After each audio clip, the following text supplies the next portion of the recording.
지갑 속 장학증서를 만지작거리는 게 버릇이 됐다. 15년이 지나 종이는 누렇게 바랬고 접힌 자국마다 때가 묻었다. 하지만 나는 이걸 한 번도 버린 적이 없다. 어머님, 처음 뵙겠습니다. 나는 허리를 깊이 숙였다. 시어머니 되실 분은 나를 위아래로 훑어보더니 입꼬리를 살짝 올렸다. 웃음인지 비웃음인지 알 수 없는 표정이었다. 그래, 들어와요. 현관을 들어서는데 발이 떨렸다. 15년 전 이 집 거실에서 장학증서를 받았을 때도 이렇게 떨렸다. 그땐 중학생이었고 엄마 손을 꼭 잡고 있었다. 지금은 혼자다. 민수 엄마, 차 내오세요. 시어머니가 며느리인 듯한 여자에게 말했다. 아, 저분이 큰아들 부인이구나. 그 여자는 묵묵히 일어나 부엌으로 향했다. 나는 그 뒷모습을 보며 가슴이 철렁했다. 저게 며느리의 자리구나. 우리 준호가 너한테 반했다더라. 시어머니의 목소리는 차가웠다. 반했다는 말에 사랑이 담겨 있지 않았다. 오히려 한심하다는 뉘앙스였다. 네, 감사합니다. 뭐가 감사해? 우리 아들이 좋아하니까 어쩔 수 없이 만나보는 거지. 나는 무릎 위에 놓인 손을 꼭 쥐었다. 손톱이 손바닥에 박혔다. 거실 벽면 가득 액자가 걸려 있었다. 시아버지가 교육부 장관과 찍은 사진, 장학재단 현판식 사진, 신문기사 스크랩, 그리고 그 한가운데 15년 전 장학증서 수여식 사진이 있었다. 내 심장이 쿵쿵거렸다. 저 사진 어딘가에 나도 있을 텐데. 15년 전의 나, 낡은 교복을 입고 눈가에 눈물을 글썽이며 장학증서를 받던 나. 우리 집안은 3대째 교육사업을 해왔어요. 시아버지가 말했다. 목소리는 부드러웠다. 시어머니와는 달랐다. 그래서 우리는 배움의 가치를 누구보다 잘 알아요. 혹시 대학은 어디 나왔죠? 순간 숨이 막혔다. 나는 준호를 보았다. 그는 시선을 피했다. 저는 검정고시로 고졸 학력을 땄습니다. 침묵이 흘렀다. 시어머니가 찻잔을 내려놓는 소리가 유난히 크게 들렸다. 검정고시? 네. 가정 형편상 학교를 다니지 못했습니다. 아이고. 시어머니의 한숨이 거실을 가득 채웠다. 나는 지갑 속 장학증서가 뜨거워지는 걸 느꼈다. 바로 저 사람들이 준 돈으로 나는 검정고시 학원에 다녔는데, 바로 저 벽에 걸린 재단이 나를 살렸는데, 근데 어떻게 준호를 만났어요? 카페에서 일할 때 만났습니다. 카페? 아르바이트? 네. 시어머니는 또 한숨을 쉬었다. 나는 그 한숨의 무게를 알았다. 내 아들이 왜 그런 애를 만나라는 한숨이었다. 우리 가족은 명문가예요. 준호 형은 의사고 준호 누나는 교수예요. 준호도 우리 회사 후계자로 키웠고요. 시어머니의 말 한마디 한마디가 가시처럼 박혔다. 너는 여기 어울리지 않아라는 메시지가 선명했다. 부엌에서 설거지하는 소리가 들렸다. 큰 며느리가 설거지를 하고 있었다. 나는 그 소리를 들으며 생각했다. 저게 내 미래일까? 저렇게 조용히 말없이 부엌에서 설거지하며 사는 게 며느리의 인생일까? 그래도 착하면 되죠. 요즘은 학벌이 전부는 아니잖아요. 시아버지가 둥글게 말했다. 하지만 시어머니는 코웃음을 쳤다. 착한 게 밥 먹여줍니까? 명절 때 친척들 만나면 뭐라고 소개해요? 우리 막내 며느리는 검정고시 출신이에요라고요? 나는 손톱이 손바닥을 뚫을 것 같았다.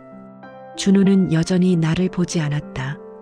집으로 돌아오는 길, 나는 지갑에서 장학증서를 꺼냈다.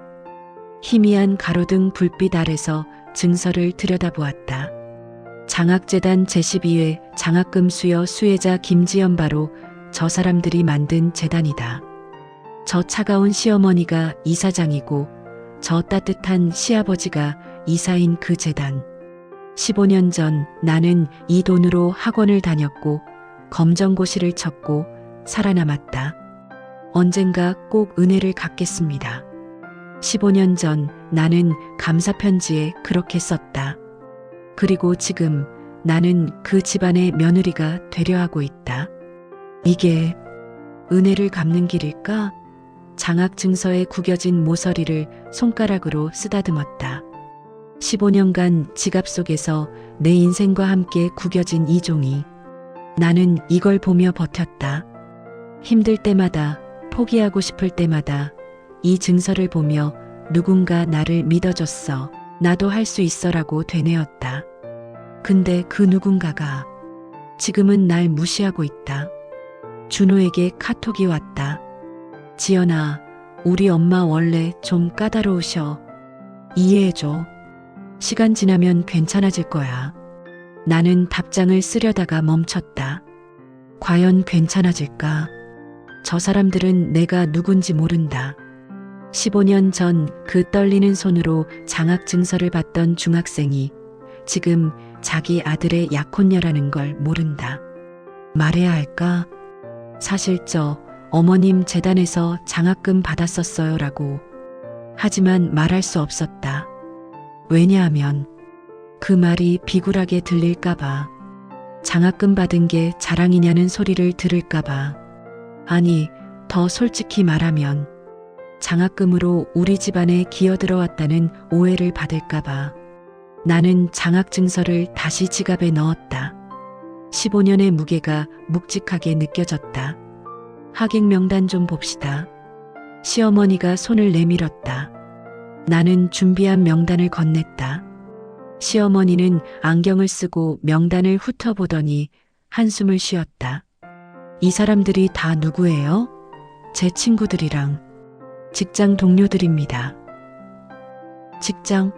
네, 카페에서 같이 일했던. 카페 직원들을 결혼식에 부른다고요? 시어머니의 목소리가 날카로워졌다. 나는 입술을 깨물었다. 친한 사람들이라서. 우리 집안 결혼식에 카페 알바생들이 와요? 그럼 우리 쪽 하객들이 뭐라고 생각하겠어요? 신우이가 끼어들었다. 엄마 말이 맞아. 우리 쪽은 다 교수, 의사, 변호사들인데 그 사람들 사이에 카페 직원이 앉아 있으면 이상하잖아. 하지만 지연 씨, 이해해줘요. 우리도 체면이라는 게 있어요. 큰 며느리가 부엌에서 나오며 말했다. 그 목소리엔 동정이 섞여 있었다. 아니, 동정이라기보단 체념이었다. 나도 그랬어. 참아라는 메시지. 나는 명단을 다시 받아들었다. 손이 떨렸다. 그럼 몇 명 정도 부를 수 있을까요? 가족들만. 친구들은 따로 만나요. 가족들만. 나는 가족이 없는데. 엄마는 5년 전에 돌아가셨고 아버지는 내가 태어나기 전에 돌아가셨다. 이모가 있긴 하지만 그분도 형편이 어려우셔서. 알겠습니다. 그렇게 대답하고 나니 목이 메었다. 나는 화장실에 간다고 하고 자리를 떴다. 화장실 거울 앞에 섰다. 거울 속 내가 초라해 보였다. 32살, 검정고시 출신, 카페 알바생, 가족도 없는. 수도꼭지를 틀어 찬물로 얼굴을 씻었다. 물이 차가웠다. 이 차가움이 지금 내 상황 같았다. 밖에서 시어머니와 시누이의 목소리가 들렸다. 엄마, 정말 결혼시킬 거야? 준호가 고집을 부리니 어쩔 수 없잖니. 근데 혼주 소개는 어떻게 해? 아버지 직업란에 뭐라고 쓸 건데? 그러니까 내가 고민이야. 아버지 없다고 쓸 수도 없고. 그냥 청첩장에 신부 쪽 부모 이름 빼는 게 어때? 순간 숨이 멎었다. 나는 벽에 기대섰다. 다리에 힘이 풀렸다. 그게 되겠어? 요즘은 다 양가 부모 이름 넣잖아. 그럼 작게 써. 눈에 안 띄게. 하여튼 이런 집안과 혼사를 맺게 되다니. 준호가 왜 그러는지 모르겠어. 나는 화장실 바닥에 주저앉았다. 차가운 타일이 허벅지에 닿았다. 눈물이 나왔다. 이런 집안이라는 말이 머릿속에 맴돌았다. 이런 집안, 내 집안. 엄마와 나 단둘이서 근근히 살아온 그 집안. 엄마는 새벽 5시에 일어나 시장에 나가 생선을 팔았다. 비린내가 온몸에 배어 집에 돌아와서도 한참을 씻어야 했다. 그 돈으로 나를 키웠다. 지연이, 너는 꼭 공부해서 사람 구실해라고 하시며. 하지만 중학교 2학년 때 엄마가 쓰러지셨다. 간암이었다. 병원비를 낼 돈이 없어서 나는 학교를 그만뒀다. 엄마 병간호를 하면서 밤에는 편의점에서 일했다. 그러다 장학재단 공고를 봤다. 가정 형편이 어려운 청소년 지원. 나는 떨리는 손으로 신청서를 썼다. 그리고 선정됐다. 수여식 날 나는 엄마 손을 잡고 이 집에 왔다. 엄마는 너무 아파서 겨우 걸을 수 있었는데도 꼭 오고 싶다고 하셨다. 우리 딸이 장학금 받는 거 엄마가 봐야지. 시아버지가 장학증서를 내밀었을 때 나는 눈물을 참을 수 없었다. 엄마도 우셨다. 우리는 그렇게 울면서 장학증서를 받았다. 집에 돌아와서 나는 감사 편지를 썼다. 밤새워 썼다. 저를 살려주셔서 감사합니다. 저는 이 은혜를 평생 잊지 않겠습니다. 언젠가 꼭 이 은혜를 갚을 수 있는 사람이 되겠습니다. 엄마는 그 편지를 읽고 또 우셨다. 지연아, 착한 사람이 되어라. 은혜를 아는 사람이 되어라. 엄마는 그로부터 3개월 후 돌아가셨다. 나는 17살이었다. 화장실 문을 두드리는 소리에 정신을 차렸다. 지연 씨, 괜찮아요? 큰 며느리였다. 나는 서둘러 일어났다. 네, 괜찮아요. 문을 열자 큰 며느리가 걱정스러운 눈으로 나를 봤다. 울었어요? 아니에요. 거짓말. 눈 빨개요. 큰 며느리는 나를 복도 구석으로 데려갔다. 그리고 작은 목소리로 말했다.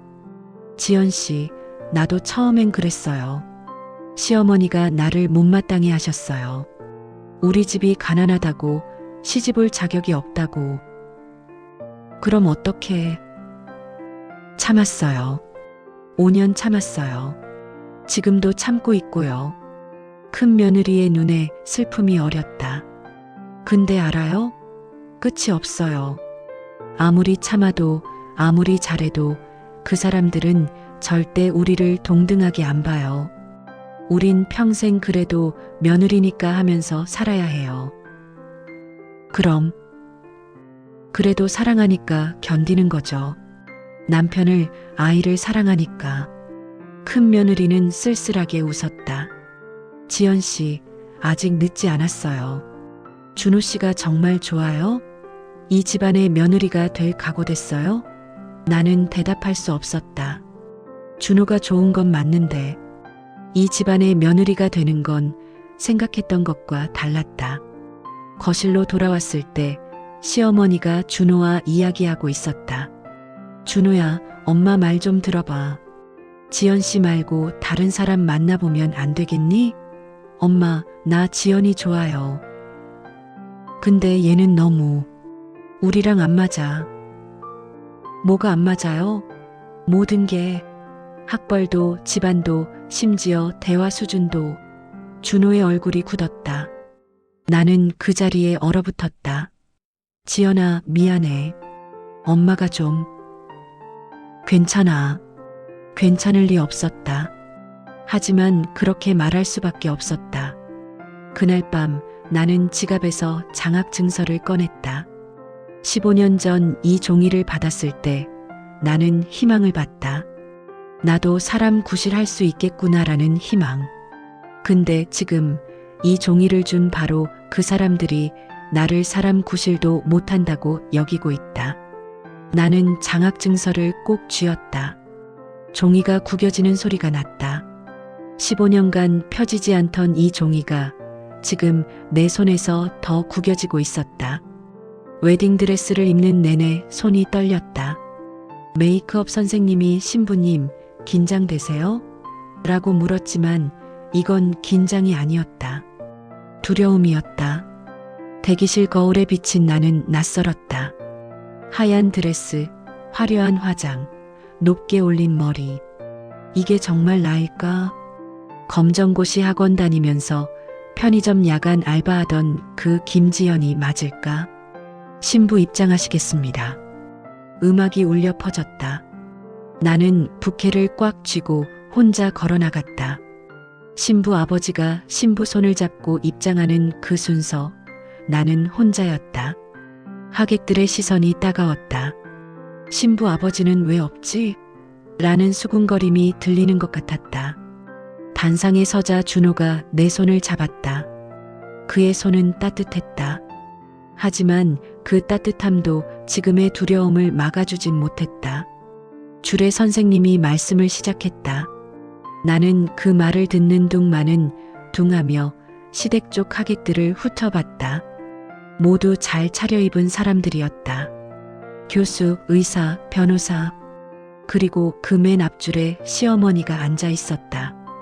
얼굴이 굳어 있었다. 마치 장례식에 온 사람처럼. 그럼 이제 양가 부모님 소개를 하겠습니다.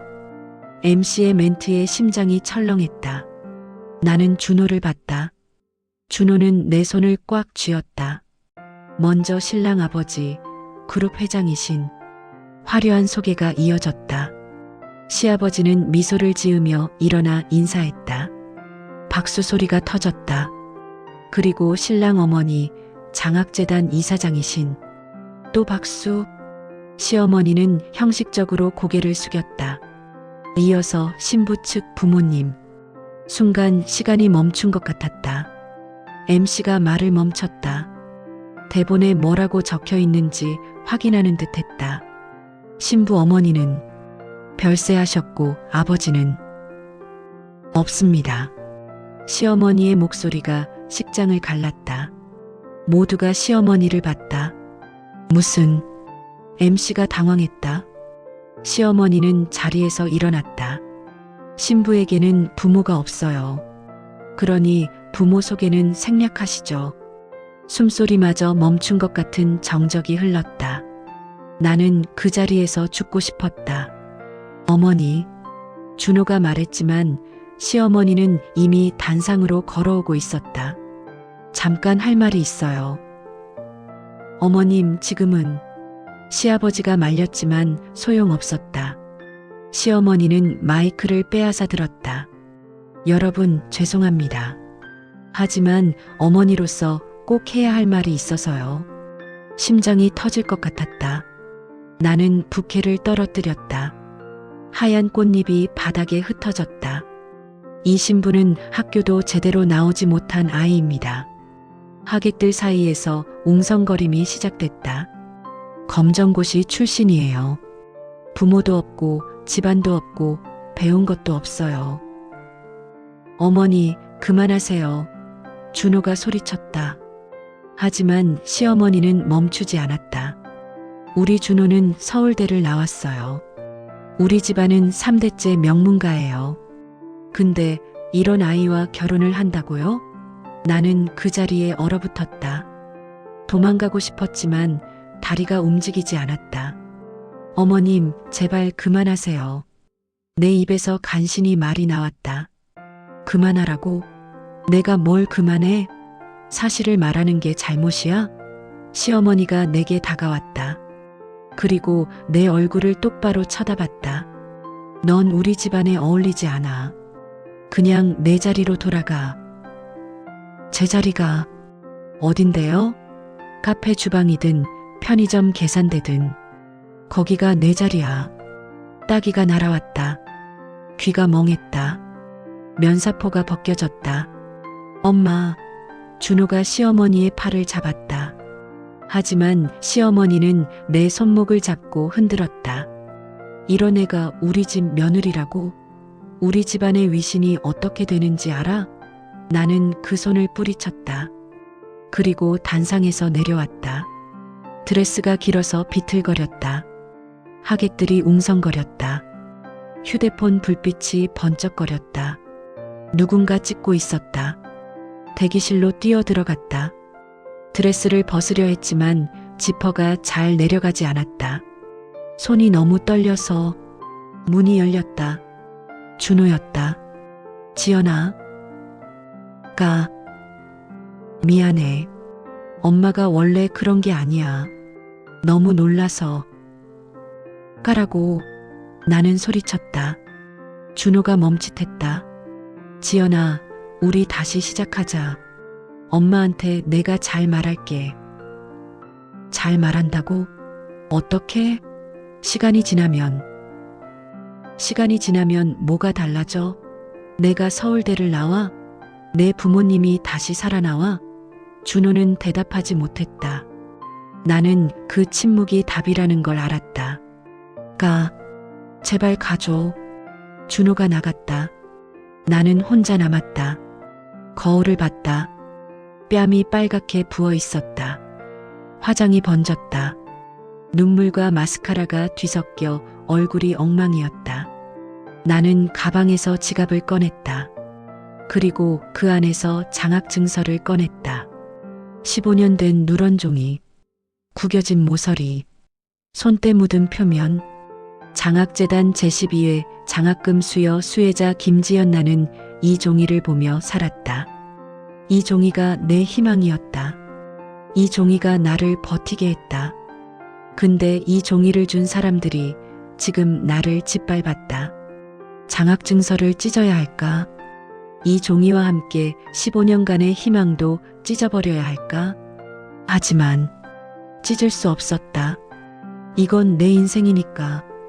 이 종이는 엄마가 봤던 그 종이니까. 엄마가 울면서 우리 딸 대견하다고 했던 그날의 증거니까. 나는 장학증서를 다시 지갑에 넣었다. 그리고 웨딩드레스를 벗었다. 하얀 드레스가 바닥에 떨어졌다. 나는 평상복으로 갈아입고 식장을 나왔다. 밖에는 비가 내리고 있었다. 나는 우산도 없이 그냥 걸었다. 빗물이 얼굴을 적셨다. 눈물인지 빗물인지 구분이 안 갔다. 내가 정말 그 집안에 어울리지 않는 걸까? 검정고시 출신은 사랑받을 자격이 없는 걸까? 은혜를 갚는다는 게 이렇게 아픈 일인가? 답은 없었다. 다만 빗소리만 요란했다. 집에 돌아와 침대에 누웠다. 젖은 옷 그대로. 움직일 힘이 없었다. 휴대폰이 울렸다. 준호였다. 받지 않았다. 또 울렸다. 시아버지였다. 이것도 받지 않았다. 그리고 한 통의 문자가 왔다. 큰 며느리였다. 지연 씨, 괜찮아요? 제가 말했잖아요. 이 집안은 우릴 절대 동등하게 안 봐요. 아직 늦지 않았어요. 도망쳐요. 제발. 나는 휴대폰을 내려놓았다. 그리고 지갑에서 장학증서를 다시 꺼냈다. 15년. 이 종이와 함께 산 15년. 이 은혜를 갚겠다고 버틴 15년. 근데 이게 은혜를 갚는 길이 맞을까? 아니면 나는 그저 착각한 걸까? 장학증서를 가슴에 꼭 안았다. 종이가 젖은 옷에 닿아 촉촉해졌다. 엄마, 저 어떻게 해야 해요? 대답은 없었다. 엄마는 없었다. 나는 혼자였다. 3일 동안 집 밖으로 나가지 않았다. 휴대폰은 꺼놨다. 밥도 먹지 않았다. 그냥 침대에 누워 천장만 봤다. 넷째 날 초인종이 울렸다. 무시했다. 또 울렸다. 계속 울렸다. 지연 씨, 접니다. 시아버지. 나는 벌떡 일어났다. 시아버지? 왜? 문을 열자 시아버지가 서 있었다. 손에 과일 바구니를 들고. 들어가도 될까요? 나는 얼떨결에 문을 열어줬다. 시아버지는 조심스럽게 들어왔다. 앉으세요. 나는 황급히 방을 정리했다. 며칠간 방치한 방은 엉망이었다. 시아버지는 아무 말 없이 앉아 기다려줬다. 죄송합니다. 갑자기 찾아와서. 아니에요. 지난번 일 정말 죄송합니다. 제 아내가 너무 심했어요. 시아버지의 목소리가 떨렸다. 나는 고개를 들어 그를 봤다. 그의 눈이 충혈되어 있었다. 지연 씨가 어떤 사람인지 저는 알아요. 네, 착하고 성실하고 책임감 있는 사람이라는 거요. 준호가 반한 이유를 알겠어요. 나는 아무 말도 못했다. 시아버지는 가방에서 서류 봉투를 꺼냈다. 이거 보여드리고 싶은 게 있어요. 봉투를 열자 오래된 사진들이 나왔다. 15년 전 장학금 수여식 사진들이었다. 재단 자료실을 정리하다가 찾았어요. 사진 속에 어린 내가 있었다. 낡은 교복을 입고 엄마 손을 잡고 서 있는. 그리고 시아버지가 내게 장학 증서를 건네주는 순간 이 아이 지연 씨죠? 나는 고개를 끄덕였다. 눈물이 났다. 저도 희미하게 기억은 나요. 엄마 손을 잡고 와서 장학 증서 받으면서 우는 아이가 있었다는 거. 시아버지도 눈물을 닦았다. 근데 그 아이가 15년 후 제 아들의 약혼녀가 될 줄은 몰랐어요. 죄송합니다. 말씀드렸어야 했는데. 아니요. 말 안 한 게 이해가 돼요. 말하면 장학금으로 우리 집안에 접근했다고 오해받을까봐 그랬죠? 정확히 맞는 말이었다. 나는 울음을 참지 못했다. 지연 씨, 15년 전 그날 기억나요? 네. 평생 잊을 수 없어요. 저도요. 수여식 끝나고 제가 뒤에서 지연 씨 어머님이랑 대화를 나눴어요. 네, 나는 그걸 몰랐다. 시아버지는 사진 사이에서 낡은 쪽지 하나를 꺼냈다. 어머님이 제게 이걸 주셨어요. 쪽지에는 엄마의 글씨가 적혀 있었다. 회장님, 우리 딸을 살려주셔서 감사합니다. 저는 오래 살지 못할 것 같습니다. 부디 제 딸이 좋은 사람으로 자랄 수 있도록 멀리서라도 지켜봐 주십시오. 마이너스 김지연 모친나는 쪽지를 읽고 오열했다. 엄마가 그런 쪽지를 남기셨다는 걸 몰랐다. 어머님은 3개월 후 돌아가셨죠? 네. 저는 그 쪽지를 보관하고 있었어요. 그리고 가끔 생각했어요. 그 아이는 잘 살고 있을까 하고. 시아버지는 내 손을 잡았다.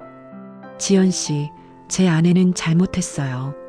하지만 저는 지환 씨를 우리 며느리로 받아들이고 싶어요. 하지만 어머님은 제가 설득할게요. 시간이 걸리더라도 안 될 거예요. 어머님은 절 절대. 지연 씨, 시아버지가 나를 똑바로 봤다. 지연 씨 어머님이 남긴 쪽지에는 좋은 사람이 되길 바란다고 적혀 있어요. 좋은 사람, 그게 뭘까요?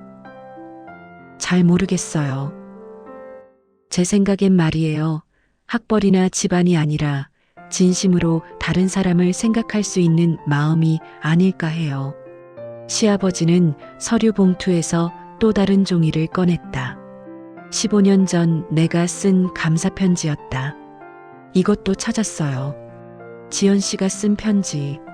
나는 그 편지를 받아들었다. 중학생이었던 내 삐뚤빼뚤한 글씨가 그대로 있었다. 저를 살려주셔서 감사합니다.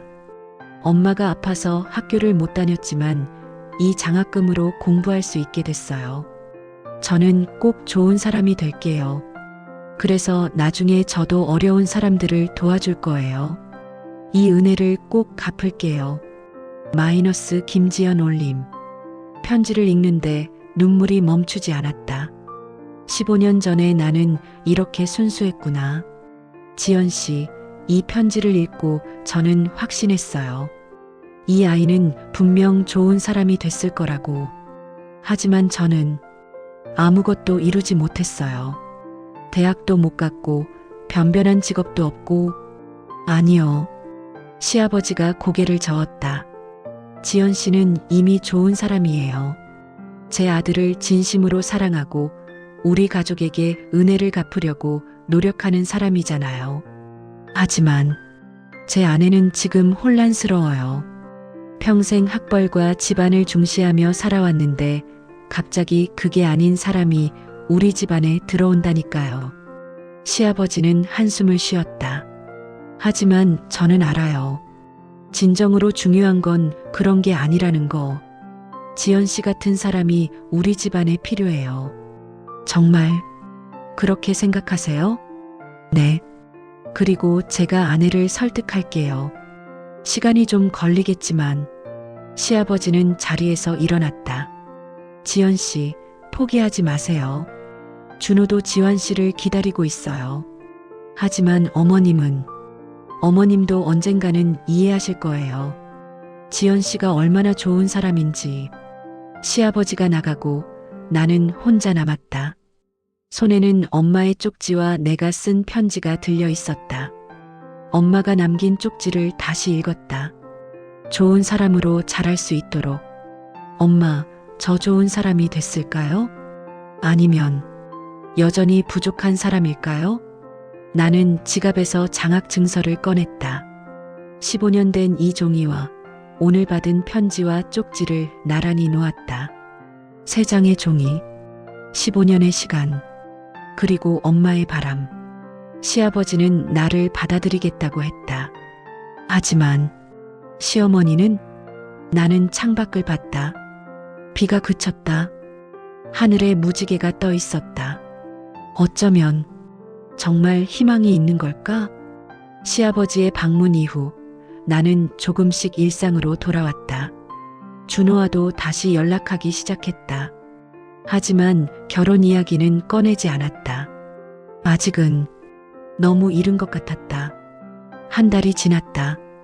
어느 날 시아버지에게서 전화가 왔다. 지연 씨, 혹시 시간 있어요? 재단 사무실에 와줄 수 있어요? 무슨 일이세요? 직접 봐야 할 게 있어요. 나는 15년 만에 다시 그 건물에 갔다. 장학재단.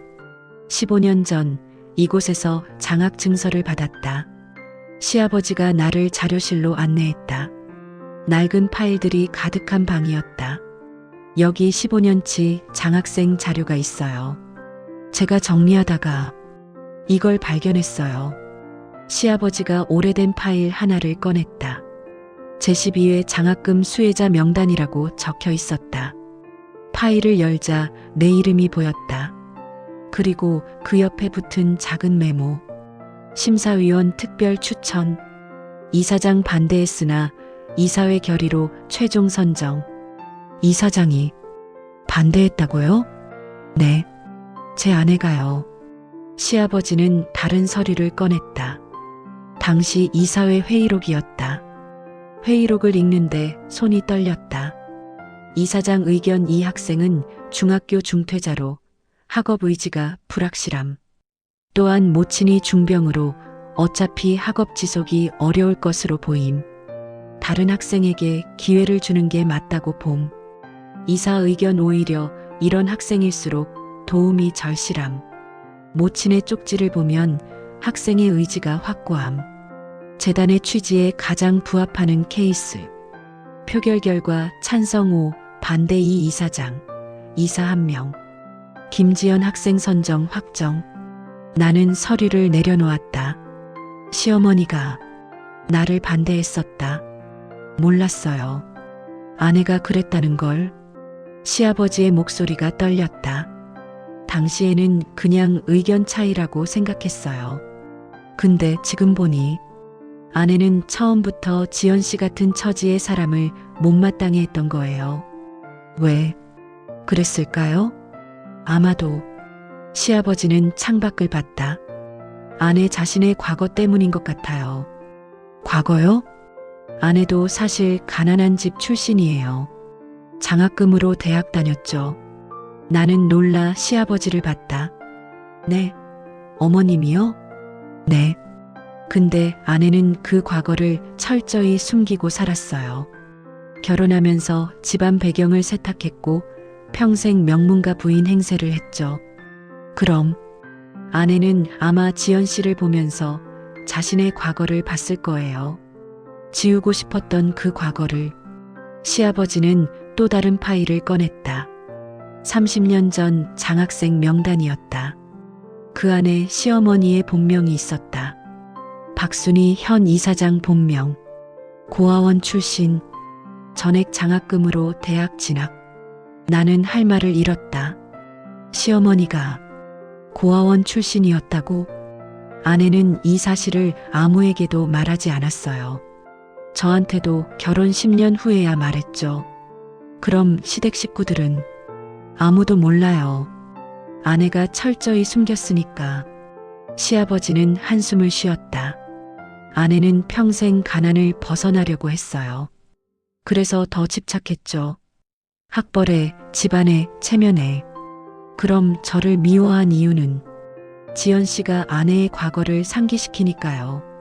지환 씨를 보면 자신이 지우려 했던 가난하고 배우지 못한 과거가 떠오르는 거예요. 나는 복잡한 심정이었다. 시어머니를 이해해야 할까? 아니면 여전히 분노해야 할까? 지연 씨, 시아버지가 내 손을 잡았다. 이 사실을 아내에게 말해야 할까요? 아내가 15년 전 지연 씨를 반대했다는 걸, 그리고 지환 씨가 장학생이었다는 걸, 저는 잘 모르겠어요. 저도요. 말하면 아내가 무너질 것 같아서요. 그때 자료실 문이 열렸다. 시어머니였다. 여보, 여기서 뭐해? 시어머니는 나를 보자 얼굴이 굳었다. 이 애는 왜 여기 있어? 여보, 지환 씨한테 보여줄게. 뭘 보여줘? 무슨 권리로 우리 재단에 들어와? 시어머니가 다가왔다. 그리고 테이블 위에 서류들을 봤다. 얼굴이 하얗게 질렸다. 이게 뭐야? 여보, 나도 오늘 알았어. 15년 전 당신이. 닥쳐. 시어머니가 소리쳤다. 그리고 서류를 움켜쥐었다. 이게 무슨 상관이야? 내가 반대했으면 어때? 내 판단이 맞았잖아. 이해봐. 결국 아무것도 안 됐잖아. 여보. 그리고 이건? 시어머니가 자신의 장학생 명단을 움켜쥐었다. 이건 왜 꺼낸 거야? 이건 아무도 모르는 거잖아. 여보, 진정해. 진정하라고? 내 과거를 왜 들춰내는 거야? 시어머니는 서류를 찢으려 했다. 시아버지가 막았다. 안 돼. 이건 재단 자료야. 난 상관없어. 이런 거 다 없어져야 해. 그 순간 나는 시어머니의 눈을 봤다. 그 눈에는 두려움이 있었다. 자신의 과거가 드러날까봐 두려워하는 눈. 어머님, 내가 조용히 말했다. 시어머니가 나를 봤다. 어머님도 힘드셨겠어요. 과거를 숨기고 사는 게 뭐라고? 저도 알아요. 부끄러운 과거를 들키고 싶지 않은 마음. 가난했다고, 배우지 못했다고 손가락질 받는 게 얼마나 아픈지. 시어머니의 눈에서 눈물이 흘렀다. 닥쳐. 내가 뭘 알아. 하지만 어머님, 그게 왜 부끄러운 건가요? 어머님은 고아원에서 자라셨지만 장학금으로 대학 가셨잖아요. 그게 얼마나 대단한 건데요. 대단해? 그게 대단해? 시어머니가 비웃었다. 사람들이 뭐라고 하는지 알아? 고아 주제에 거지 출신이 그런 소리 들으면서 사는 게 얼마나 지옥인지 알아? 알아요. 나는 지갑에서 장학 증서를 꺼냈다. 저도 들었으니까요. 검정고시 출신 주제에 부모도 없는 게 그런 소리들. 시어머니가 장학 증서를 봤다. 눈이 커졌다. 그게 네. 15년 전 어머님 재단에서 받은 거예요. 시어머니는 휘청거렸다. 시아버지가 부축했다. 그럼 너 그때 그 애가 네. 저예요. 침묵이 흘렀다. 긴 침묵이. 시어머니는 바닥에 주저앉았다. 그리고 울기 시작했다. 내가 뭔 짓을 한 거야. 그 울음소리가 자료실을 가득 채웠다. 30년간 숨겨온 과거와 15년 전의 결정과 한 달 전의 폭언이 모두 그 울음에 담겨 있었다.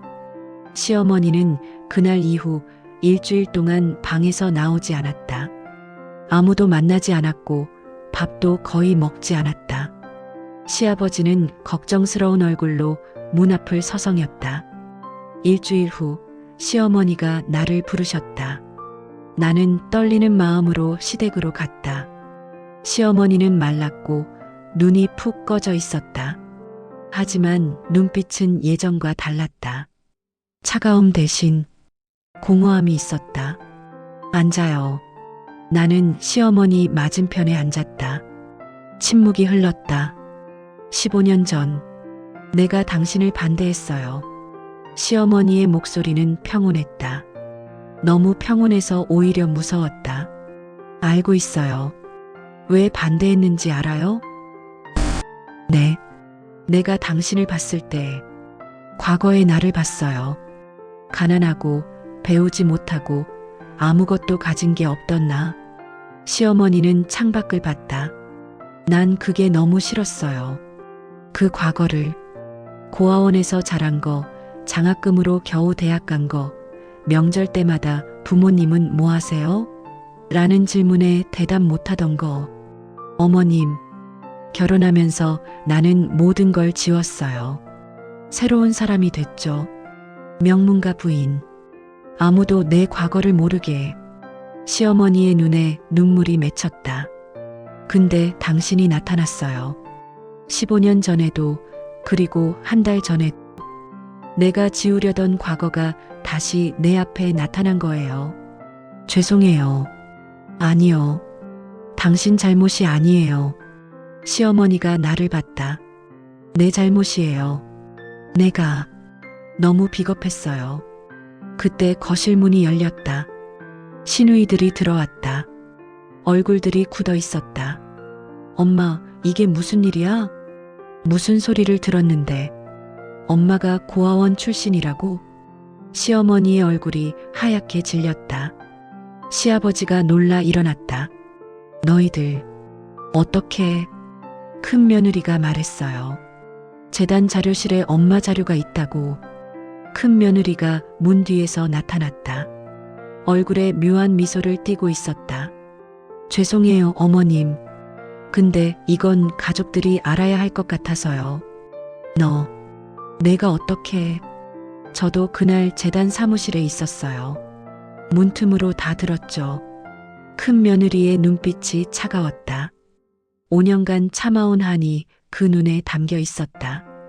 어머님, 제가 가난한 집 출신이라고 5년 동안 무시하셨잖아요. 근데 알고 보니 어머님도 저랑 똑같았네요. 민수 엄마. 아니, 저보다 더 못하죠. 전 부모라도 있었지만 어머님은 고아 출신이시잖아요. 시어머니가 주저앉았다. 시누이들이 웅성거렸다. 엄마, 이게 사실이야? 30년 동안 우리한테 거짓말한 거야? 그럼 외가는? 외가 친척들은 다 거짓말이었어? 시어머니는 대답하지 못했다. 시아버지가 나섰다. 애들아, 진정해라. 엄마는. 아빠도 알았어요? 난 결혼 후에 알았다. 그럼 우리만 몰랐네. 우리만 바보였네. 시누이가 소리쳤다. 그때 현관문이 열리며 준호가 들어왔다. 상황을 파악하고 얼굴이 굳었다. 뭐야, 이게 무슨 상황이야? 오빠도 들어봐.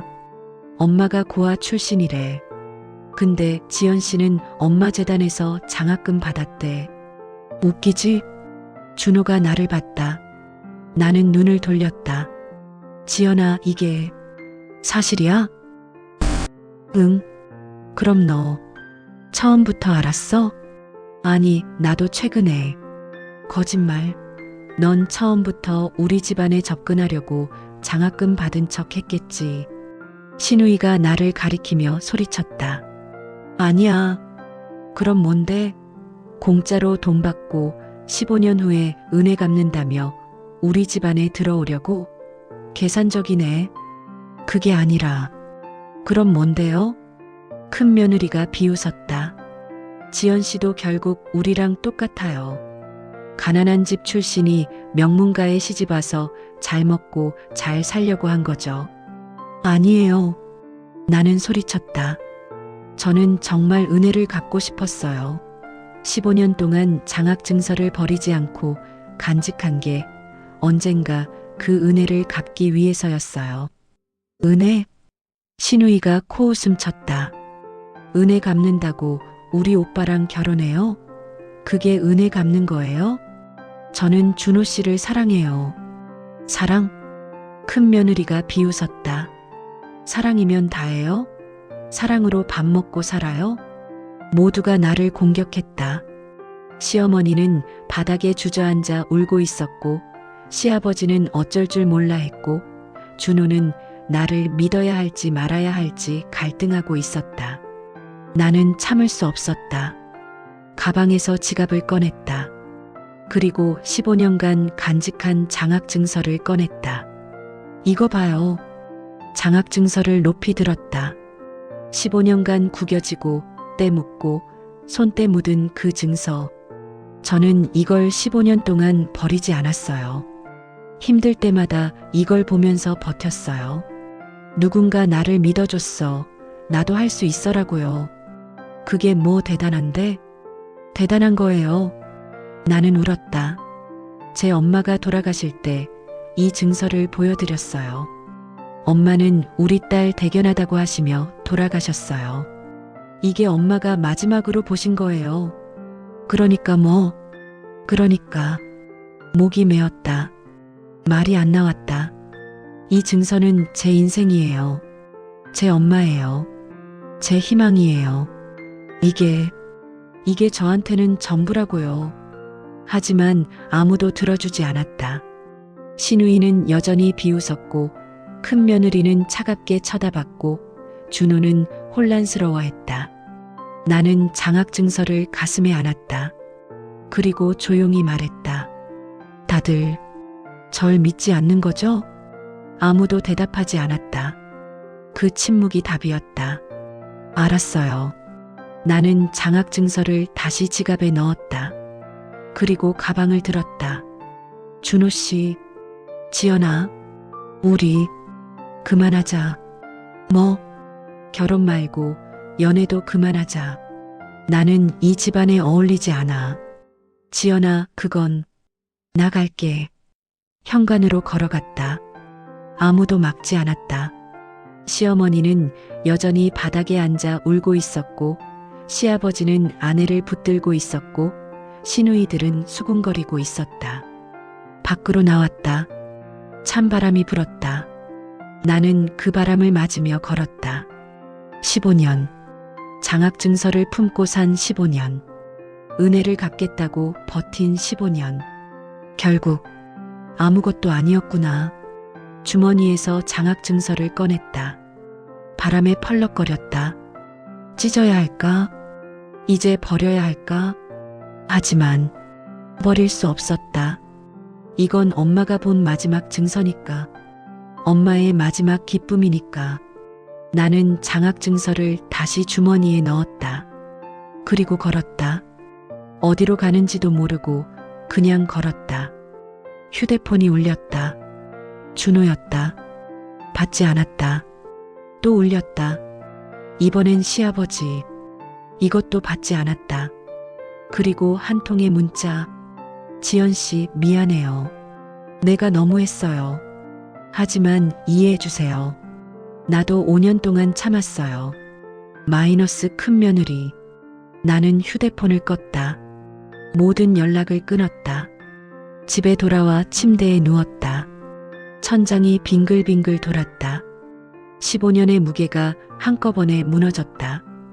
은혜를 갚겠다는 희망도, 좋은 사람이 되겠다는 다짐도 모두 무너졌다. 나는 장학증서를 꺼냈다. 마지막으로 한 번 더 봤다. 장학재단 제12회 장학금 수여 수혜자 김지연. 이게 내 인생의 전부였는데 이제 이걸로 뭘 해야 하지? 눈물이 장학증서에 떨어졌다. 글씨가 번졌다. 15년간 버텨온 종이가 이제 눈물에 젖어 흐물거렸다. 나는 장학증서를 가슴에 안고 울었다. 소리내어 울었다. 15년간 참았던 모든 것을 쏟아내며 울었다. 사흘 동안 집 밖으로 나가지 않았다. 전화도 받지 않았다. 그냥 죽은 듯이 누워 있었다. 넷째 날 새벽 초인종이 울렸다. 무시했다. 계속 울렸다. 지연 씨, 저예요. 열어주세요. 시어머니의 목소리였다. 나는 벌떡 일어났다. 새벽 5시였다. 문을 열자 시어머니가 서 있었다. 화장기 없는 얼굴에 눈이 퉁퉁 부어 있었다. 들어가도 될까요? 나는 말없이 문을 열어줬다. 시어머니는 조심스럽게 들어왔다.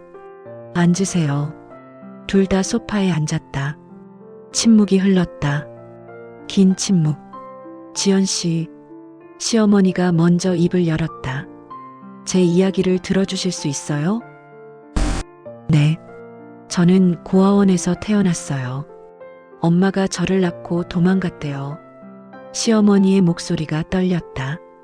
어렸을 때부터 부모 없는 애라고 놀림 받았어요. 학교 운동회 때 다른 애들은 부모님이 오는데 저는 혼자였어요. 어머님, 그래서 결심했어요. 커서 돈 많이 벌어서 아무도 무시 못하는 사람이 되겠다고. 시어머니는 눈물을 닦았다. 대학교 장학금 받고 좋은 남자 만나 결혼하고 명문가 부인이 됐어요. 그리고 제 과거를 완전히 지웠어요. 왜 그렇게까지 하셨어요? 부끄러웠으니까요. 시어머니가 나를 봤다. 지연 씨, 솔직히 말할게요. 저는 지환 씨가 싫었어요. 지환 씨를 보면 제 과거가 생각났으니까요. 알고 있어요. 하지만 그게 다가 아니에요. 시어머니는 가방에서 오래된 다이어리를 꺼냈다. 30년 된 듯한 낡은 다이어리였다. 이거 제가 대학 때 쓴 일기예요. 다이어리를 펼치자 빼곡한 글씨가 보였다. 여기 읽어봐요. 1995년 3월 15일자. 나는 조심스럽게 읽었다. 오늘 장학금을 받았다. 1년간 등록금 전액. 너무 기쁘다. 하지만 동시에 두렵다. 저 애는 공짜로 다니는 애라는 말이 들린다. 수치스럽다. 빨리 졸업하고 이 사실을 아는 사람이 없는 곳으로 가고 싶다. 가슴이 먹먹해졌다. 더 읽어봐요. 1997년 6월 20일자. 약혼했다. 그는 좋은 집안 출신이다. 하지만 내 과거를 알면 어떻게 될까? 나를 떠날까? 그의 가족이 날 받아들일까?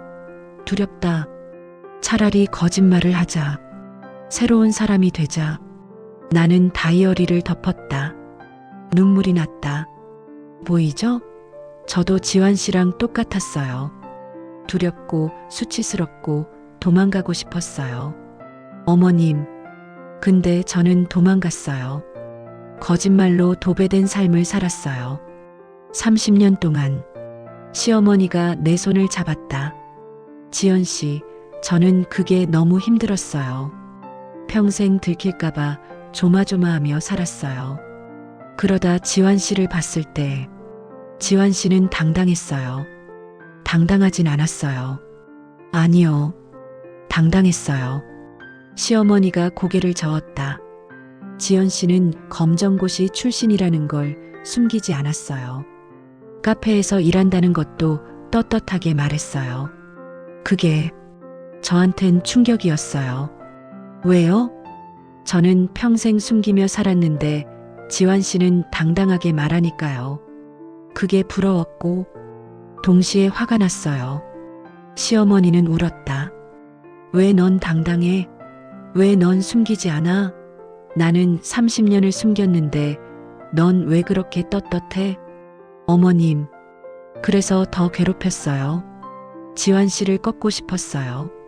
너도 결국 부끄러워할 거야 라고 증명하고 싶었어요. 시어머니는 내 두 손을 꽉 잡았다. 하지만 지환 씨는 안 꺾였어요. 결혼식에서 뺨을 맞고도 가족들한테 오해받고도 그 장학 증서를 버리지 않았잖아요. 그건 지연 씨, 그게 대단한 거예요. 15년 동안 그 증서를 간직한 것. 그게 진짜 은혜를 아는 마음이에요. 시어머니가 가방에서 또 다른 서류를 꺼냈다. 15년 전 내가 쓴 감사 편지였다. 재단 자료실에서 가져왔어요. 이거 읽고 제가 얼마나 부끄러웠는지 몰라요. 편지를 읽는 시어머니의 목소리가 떨렸다. 저를 살려주셔서 감사합니다. 저는 꼭 좋은 사람이 될게요. 나중에 저도 어려운 사람들을 도와줄 거예요. 이게 15년 전 중학생이 쓴 글이에요. 근데 저는 뭐 했어요? 그 아이를 짓밟았어요. 시어머니는 바닥에 무릎을 꿇었다. 지연 씨, 용서해 주세요. 저는 정말 최악의 인간이었어요.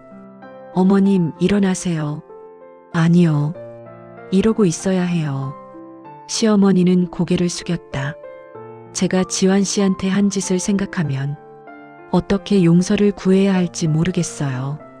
나는 시어머니를 일으켰다. 그리고 나도 울었다. 어머님도 힘드셨잖아요. 30년 동안 숨기며 사는 게 그게 변명이 되나요? 변명은 아니지만 이해는 해요. 나는 지갑에서 장학 증서를 꺼냈다. 어머님, 이거 봐요. 15년간 구겨지고 때 묻었. 근데 전 이걸 버릴 수 없었어요. 왜요? 이게 제 희망이었으니까요. 이 증서를 보면 누군가 날 믿어줬어라는 생각이 들거든요. 시어머니가 장학 증서를 받아들었다. 손이 떨렸다. 이걸 15년 동안 네, 지갑에 넣고 다녔어요. 힘들 때마다 봤어요. 시어머니는 장학 증서를 쓰다듬었다. 지연 씨, 네, 저도 장학 증서 가지고 있어요. 네. 시어머니가 가방 깊은 곳에서 낡은 지갑을 꺼냈다. 30년 된 듯한 지갑. 그 안에서 장학 증서가 나왔다. 장학재단 제1회 장학금 수여 수혜자 박순희. 나는 놀라 시어머니를 봤다. 어머님도 가지고 계셨어요? 30년 동안요. 시어머니는 두 장의 장학 증서를 나란히 놓았다. 30년의 차이가 있지만 같은 재단에서 나온 증서. 우리 똑같네요. 네. 우리는 울었다. 두 장의 장학 증서를 사이에 두고 30년의 시간을 넘어 같은 아픔을 가진 두 여자가 울었다. 한참 후 시어머니가 말했다. 지연 씨, 제 며느리 해주시겠어요? 어머님, 제대로 다시 시작하고 싶어요. 이번엔 거짓말 없이 제 진짜 모습으로. 정말 괜찮으세요? 괜찮아요. 아니, 괜찮아야 해요. 시어머니는 미소 지었다. 지연 씨한테 배웠어요. 당당하게 사는 법. 나도 미소 지었다. 저야말로 어머님한테 배워야 할 게 많아요. 뭐요? 살아남는 법이요. 나는 시어머니를 봤다. 어머님은 30년을 버티셨잖아요. 고아원 출신이라는 과거를 안고 명문가 부인으로 사셨잖아요. 그게 얼마나 힘들었을까요? 힘들었죠. 매일이 전쟁이었어요. 시어머니는 한숨을 쉬었다. 명절 때마다 외가 친척들은 언제 오세요? 라는 질문에 거짓말해야 했고, 동창회 갈 때마다 부모님은 뭐 하셨어요? 라는 질문을 피해야 했고, 그런데도 버티셨잖아요. 버틴 게 아니에요. 그냥 도망친 거예요. 시어머니가 고개를 저었다. 진짜 용기는 지환 씨처럼 당당하게 사는 거예요. 숨기지 않고, 거짓말하지 않고. 우리는 한참 동안 말없이 앉아 있었다. 두 장의 장학 증서가 테이블 위에 나란히 놓여 있었다. 30년의 시간 차이. 하지만 같은 아픔, 같은 희망. 어머님, 응? 가족들한테 말씀하실 거예요? 진실을? 시어머니는 잠시 망설이더니 고개를 끄덕였다. 해야죠. 30년 동안 거짓말했으니까. 무섭지 않으세요? 무섭죠. 너무 무서워요. 시어머니가 내 손을 잡았다. 근데 지환 씨, 더 무서운 게 뭔지 알아요? 이대로 평생 거짓말하며 사는 거예요. 그게 더 무서워요. 전 옆에 있을게요. 고마워요, 지연 씨. 우리는 일어났다. 시어머니는 두 장의 장학 증서를 조심스럽게 챙겼다. 오늘 저녁에 가족회의 할게요. 지환 씨도 와주세요. 네, 어머님. 저녁 7시. 시댁 거실에 가족들이 모였다. 시아버지, 시누이 둘, 큰며느리, 그리고 준호. 모두 긴장한 얼굴이었다. 나는 시어머니 옆에 앉았다. 시어머니는 손을 떨고 있었다.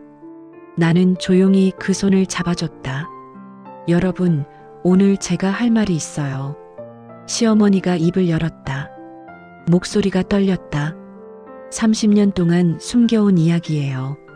가족들이 긴장했다. 특히 시누이들의 얼굴이 굳어 있었다. 저는 고아원에서 자랐어요.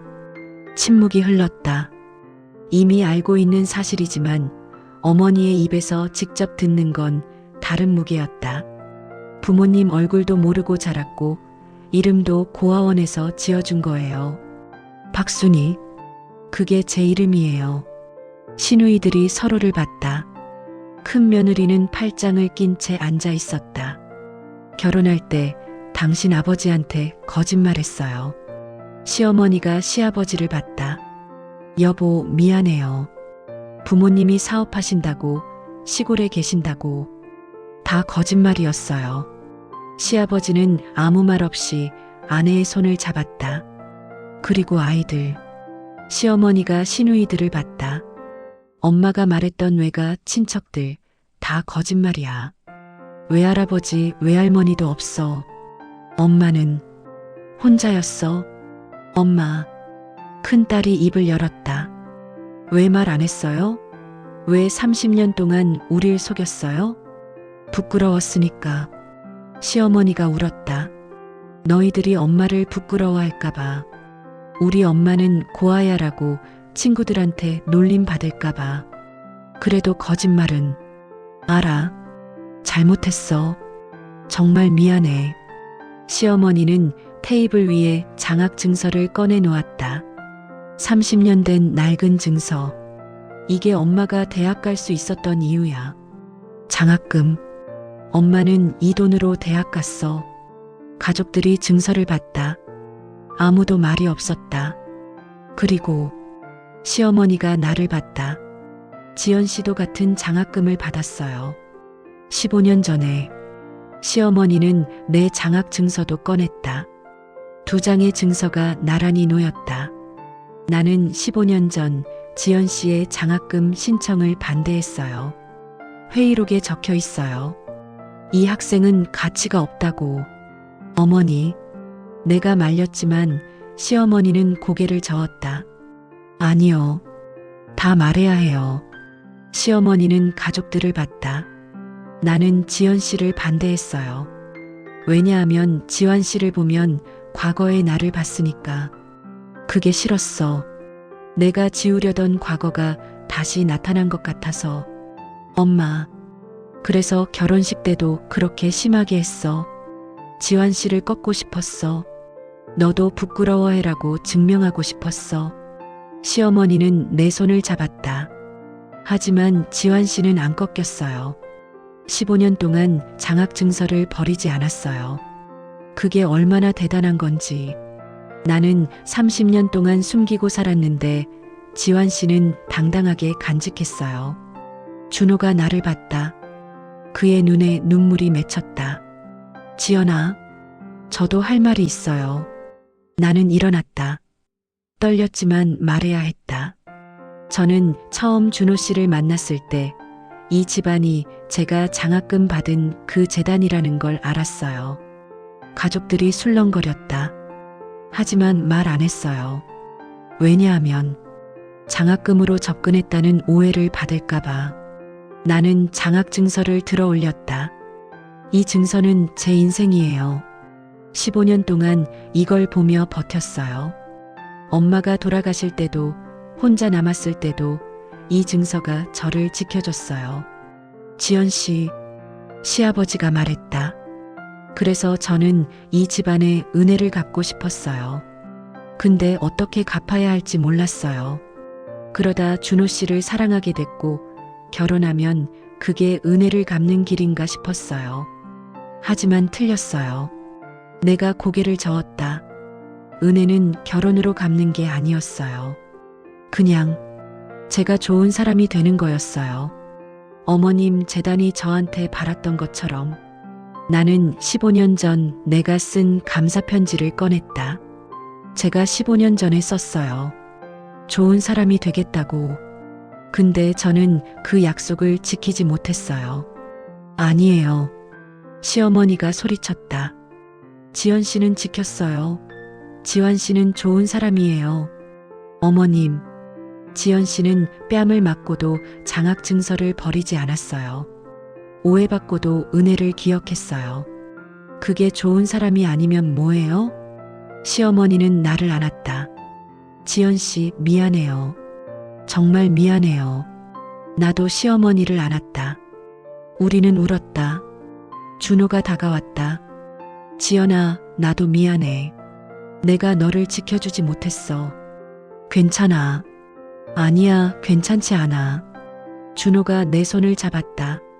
나는 내가 장학금 받았든 안 받았든 상관없어. 너라는 사람이 좋아. 그걸 진작 말했어야 했는데. 시누이들도 다가왔다. 지연 씨, 우리가 너무 심했어요. 처음엔 엄마 편만 들었는데. 이제 알겠어요. 지환 씨가 얼마나 힘들었을지. 큰 며느리만 여전히 떨어져 앉아 있었다. 나는 그에게 다가갔다. 언니. 언니도 힘들었죠. 5년 동안. 큰 며느리의 눈에 눈물이 맺혔다. 나도 미안해요. 지환 씨한테 너무 심했어요. 괜찮아요. 이해해요. 이해는 무슨. 나는 그냥 복수하고 싶었어요. 나를 무시했던 어머님한테. 큰 며느리가 울었다. 5년 동안 참았던 게 터진 거예요. 근데 그걸 지환 씨한테 풀다니. 정말 최악이에요. 나는 큰 며느리를 안았다. 언니, 우리 다시 시작해요. 이번엔 진짜 가족으로. 큰 며느리가 나를 꽉 안았다. 시아버지가 일어났다. 여러분, 오늘 우리 가족은 새로 태어났어요. 시아버지는 2장의 장학 증서를 들어 올렸다. 이 증서들이 우리에게 가르쳐 줬어요. 진짜 가치가 뭔지. 학벌이나 집안이 아니라 진심과 은혜를 아는 마음이 얼마나 중요한지. 모두가 고개를 끄덕였다. 그리고 우리 재단이 지향해야 할 방향도 알려줬어요. 단순히 돈을 주는 게 아니라 희망을 주는 거예요. 지환 씨와 우리 아내처럼. 시아버지는 시어머니의 손을 잡았다. 여보, 이제 숨기지 말아요. 당당하게 살아요.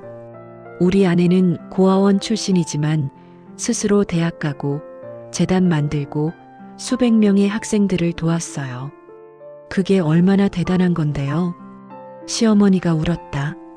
이번엔 기쁨의 눈물이었다. 고마워요, 여보. 나는 그 장면을 보며 생각했다. 15년.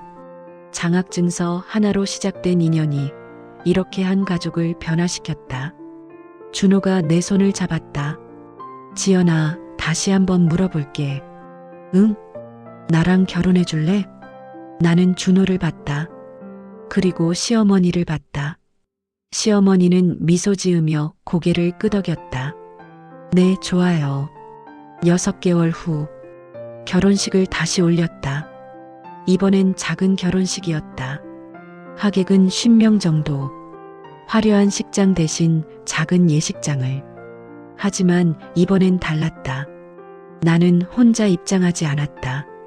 시아버지가 내 팔을 잡고 함께 걸었다.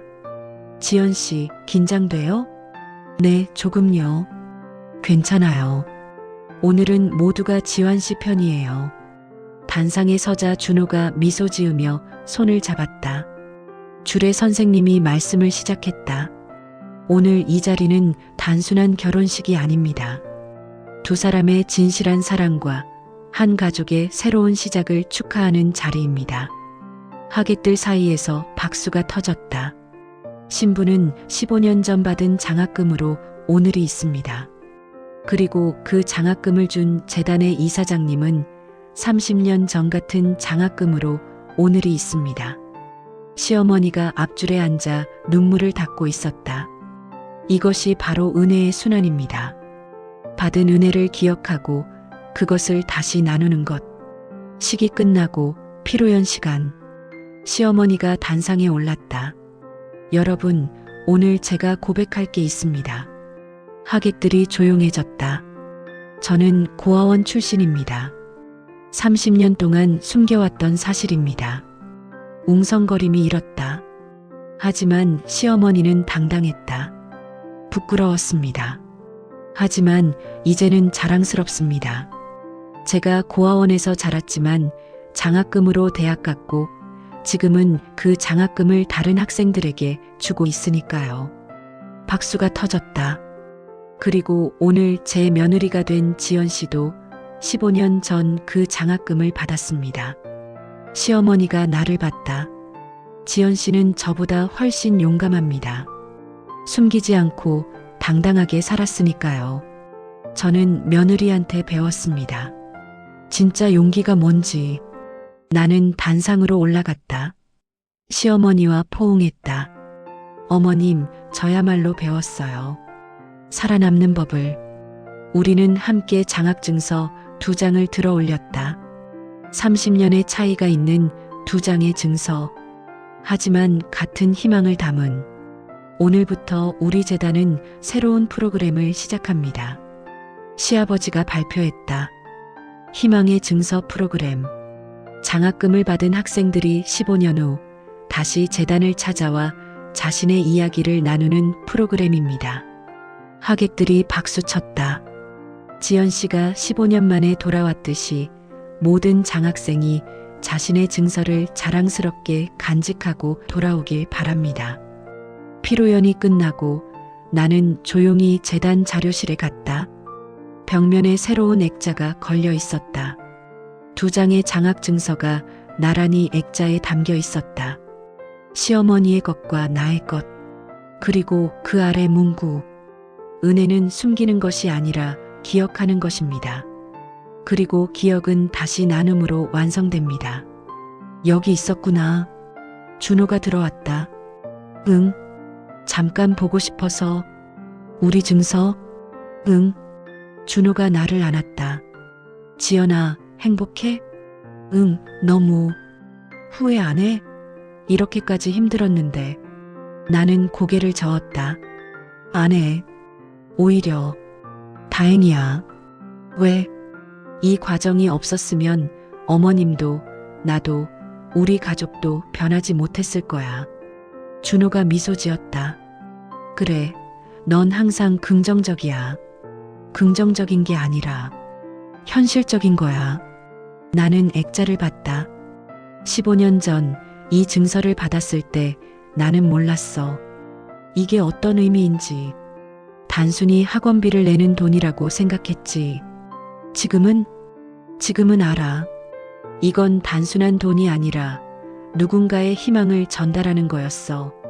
30년 전 어머님이 받았던 희망을 내가 15년 전에 받은 거고, 이제 나는 그 희망을 다른 누군가에게 전달할 차례야. 준호가 나를 꽉 안았다. 사랑해, 지연아. 나도 사랑해. 우리는 자료실을 나왔다. 복도에 시어머니가 서 있었다. 어머님? 나도 보러 왔어. 우리 증서. 시어머니는 자료실로 들어가 액자를 봤다. 신기하지? 30년 차이인데 이렇게 나란히 걸려 있으니. 네, 정말이요. 지연 씨. 네. 고마워요. 뭐가요? 나를 구해줘서. 시어머니가 나를 봤다. 30년 동안 나는 거짓말 속에 갇혀 있었어. 근데 지환 씨가 나를 꺼내줬어. 진실로. 어머님도 저를 구해주셨잖아요. 15년 전에. 그땐 몰랐지. 그 아이가 15년 후 내 구원자가 될 줄은. 우리는 웃었다. 그리고 함께 액자를 봤다. 2장의 장학증서. 30년의 시간. 그리고 새로운 시작. 1년 후. 나는 재단 사무실에서 일하고 있었다. 장학생 선발 담당자로. 지연 씨, 이번 신청자 중에 눈에 띄는 학생 있어요? 시아버지가 물었다. 네, 있어요. 나는 서류를 꺼냈다. 이 학생이요. 고등학교 중퇴했는데 검정고시로 대학 가려고 해요. 엄마가 아파서 병원비 때문에. 목이 메었다. 15년 전 내 이야기 같았다. 추천하고 싶어요. 그럼 이사회에 올려봅시다. 이사회 날 나는 그 학생의 사연을 발표했다. 이 학생은 가장 도움이 필요한 학생입니다. 학교를 그만뒀지만 배움의 의지가 있습니다. 시어머니가 손을 들었다. 찬성합니다. 이런 학생을 돕는 게 우리 재단의 목적입니다. 만장일치로 통과됐다. 수여식 날 나는 그 학생에게 장학증서를 건넸다. 17살 여학생이었다. 엄마 손을 잡고 왔다. 축하해요. 감사합니다. 학생이 울었다. 엄마도 울었다. 나는 그들을 보며 15년 전을 떠올렸다. 엄마 손을 잡고 이 자리에 섰던 나를. 이걸 잘 간직하세요. 15년 후에 다시 보면 다른 의미로 다가올 거예요. 네, 경험담이에요. 나는 미소 지었다. 식이 끝나고 그 학생이 다가왔다. 저기, 선생님도 장학금 받으셨어요? 응, 15년 전에. 그럼 선생님도? 응, 너처럼 힘들었어. 근데 이 장학금으로 버텼어. 저도 버틸 수 있을까요? 물론이지. 나는 그 학생의 손을 잡았다. 힘들 때마다 이 증서를 봐. 그럼 누군가 널 믿어준다는 걸 기억할 거야. 학생이 장학증서를 가슴에 안았다. 집에 돌아와 지갑을 열었다. 15년 된 내 장학증서가 여전히 거기 있었다. 이제는 액자에 걸려있지만 복사본을 지갑에 넣고 다녔다. 버릇이었다. 준호가 옆에 앉았다. 오늘 수여식 어땠어? 좋았어. 나랑 비슷한 학생을 만났어. 그래. 응. 17살. 엄마 아프고 학교 중퇴하고 15년 전에 너네. 응. 나는 장학증서를 쓰다듬었다. 이게 이렇게 순환하는 거구나. 뭐가? 은혜. 내가 받은 은혜를 다시 누군가에게 주는 것. 준호가 내 손을 잡았다. 넌 이미 충분히 갚았어. 아니야. 이제 시작이야. 나는 미소 지었다. 15년 후 그 학생이 다시 돌아올 거야. 나처럼. 그리고 또 누군가에게 희망을 줄 거야. 그럼 그건 끝없는 순환이지. 은혜의 순환. 우리는 창밖을 봤다. 해가 지고 있었다. 노을이 아름다웠다. 15년. 장학증서 하나로 시작된 여정. 처음엔 은혜를 갚아야 한다는 부담이었다. 중간엔 그 부담이 고통이 됐다. 하지만 끝엔 그것이 나의 사명이 됐다. 나는 더 이상 검정고시 출신이라는 꼬리표에 갇혀있지 않았다. 나는 희망을 전하는 사람이었다. 시어머니도 더 이상 고아 출신이라는 과거에 갇혀있지 않았다. 그도 희망을 만드는 사람이었다. 우리는 모두 변했다. 그리고 그 변화는 15년 전 한 장의 증서에서 시작됐다. 에필로그. 30년 후. 나는 이제 60대가 됐다. 시어머니는 90대가 되셨다. 우리는 함께 재단 50주년 기념식에 참석했다. 무대 위에 거대한 스크린이 있었다. 그 위에 수백 장의 장학증서 사진이 흘러갔다. 지난 50년 동안 우리 재단은 5,000명의 학생을 도왔습니다. 시아버지의 아들이, 그러니까 준호가 말했다. 이제 그가 이사장이었다. 그중 많은 학생들이 다시 돌아와 재단을 도와주고 있습니다. 이것이 바로 희망의 순환입니다. 스크린에 3장의 장학 증서가 크게 떴다. 첫 번째 시어머니의 증서 50년 전, 두 번째 나의 증서 30년 전, 세 번째 15년 전 내가 선발한 그 학생의 증서. 이 세 분은 모두 이 자리에 계십니다. 우리 셋이 무대에 올랐다. 박수가 터졌다. 세대를 넘어 이어지는 은혜. 이것이 우리 재단의 정신입니다. 식이 끝나고 우리 셋은 조용히 자료실에 갔다. 벽면에 3장의 증서가 나란히 걸려 있었다. 50년이네요. 시어머니가 말했다. 네, 어머님. 30년. 내가 말했다. 15년. 그 학생이, 이제는 재단 직원이 된 그가 말했다. 우리는 함께 증서를 봤다. 3장의 종이, 50년의 시간, 그리고 셀 수 없이 많은 희망. 이게 바로 유산이네요.